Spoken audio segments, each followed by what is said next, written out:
another video. I'm really hyped that I'm continuing to do this, having fun. Again, you know, the reason for me doing this video was actually more to connect with you, like, you know, getting to know you, getting to know all about you. But basically, you know, so you could get to know the person behind the blog, and we could talk and chat and, you know, get to know each other and talk about things in the community, whether it be trends, designers, like issues. Today, I actually kind of wanted to jump in and just kind of say, you know, first of all, I love my top. I got this crop top from Boohoo, and it's really soft, like so soft.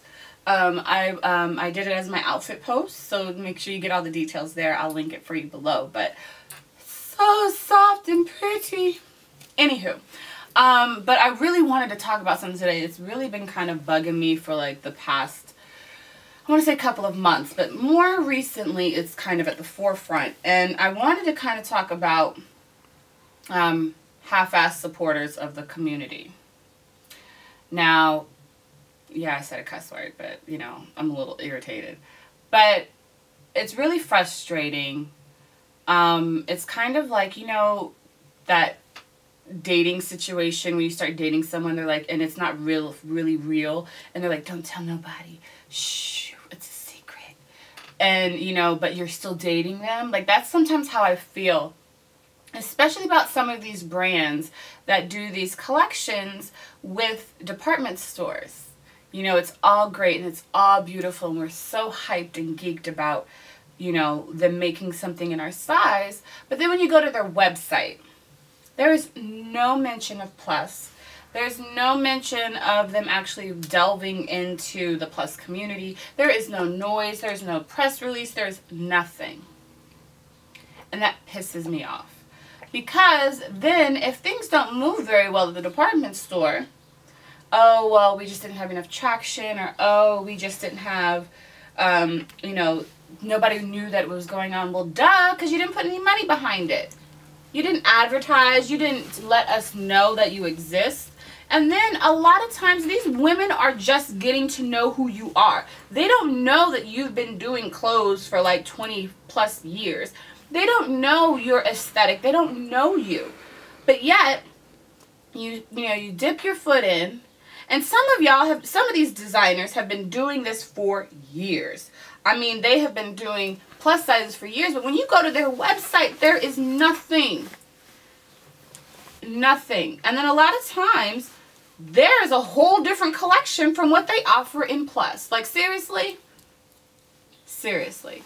I mean, while I won't call out the brands that I think are doing a very bad job at this, I will say, I have to give it up to Tadashi Shoji, because they done launched an online store.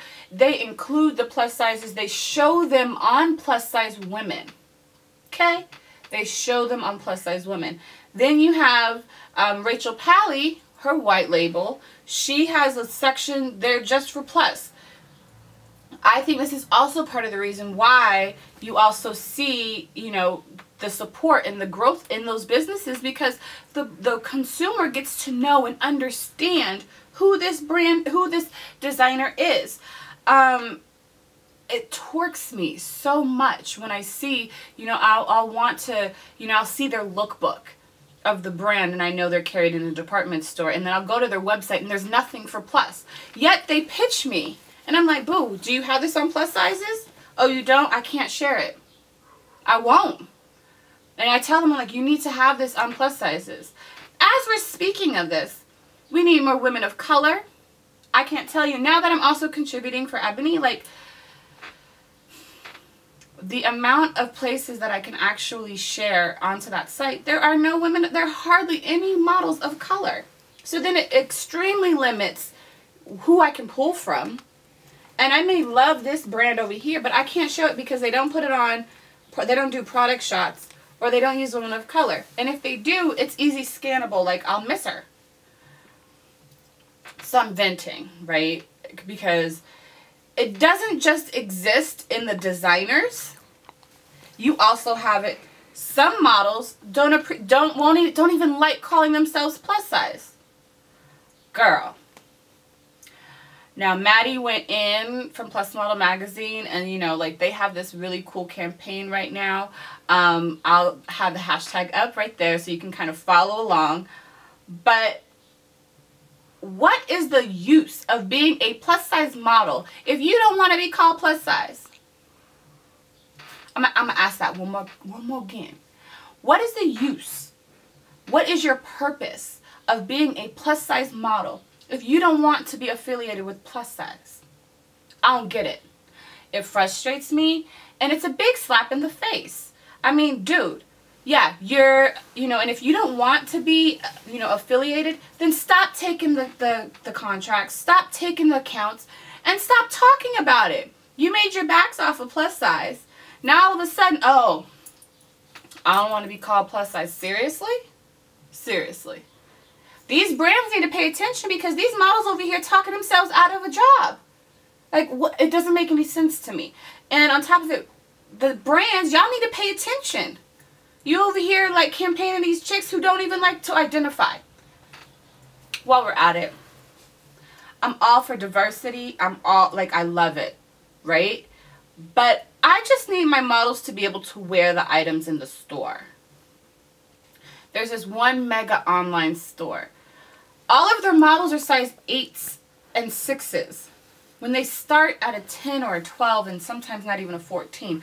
I cannot write about this store because there's no way that I'm going to put a size 6, 8 model on a plus size site. Like, I can't. It doesn't make any sense to me. I don't do it. Unless they are purposefully an in-betweeny brand, like, you know, oh gosh, I'm totally blanking on her name.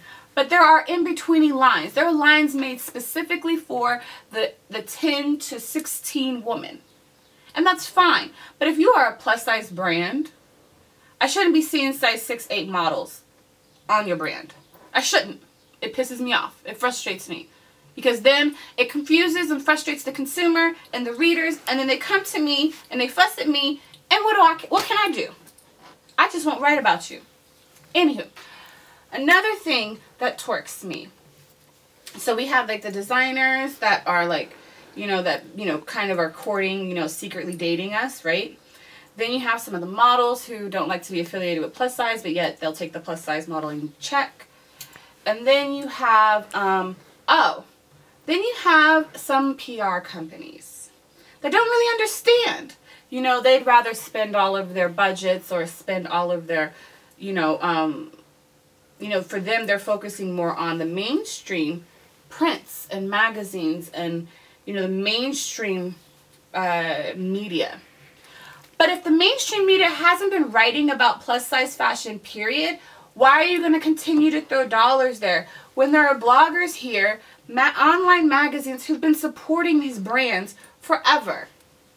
How are you, like, it doesn't make sense. Like, why not reach into the community? Why not get to know some of the people within the community? If you're doing PR, you should know who these blogs are. So when you're building your budgets and you're building out certain situations, you should be reaching out to them. Like, it really just doesn't make any sense to me. And for me, I try to approach these things unemotionally.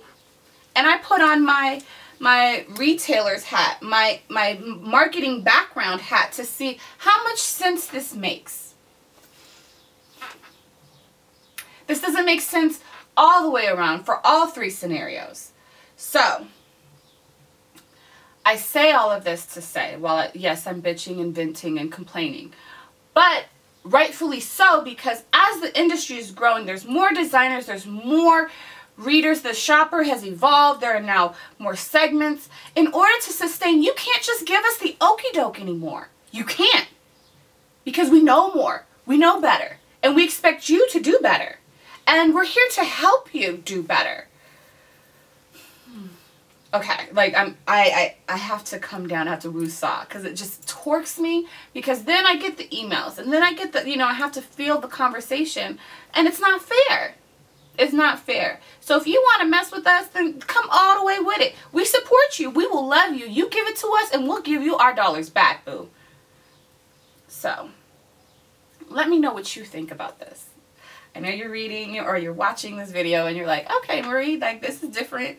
I just had to, like, it really just frustrates me a lot of times, you know, seeing like these missed opportunities from a marketing perspective, and having this background and being such a nerd with marketing and digital media and all of this, and seeing these missed opportunities, it just doesn't make any sense to me from a business place.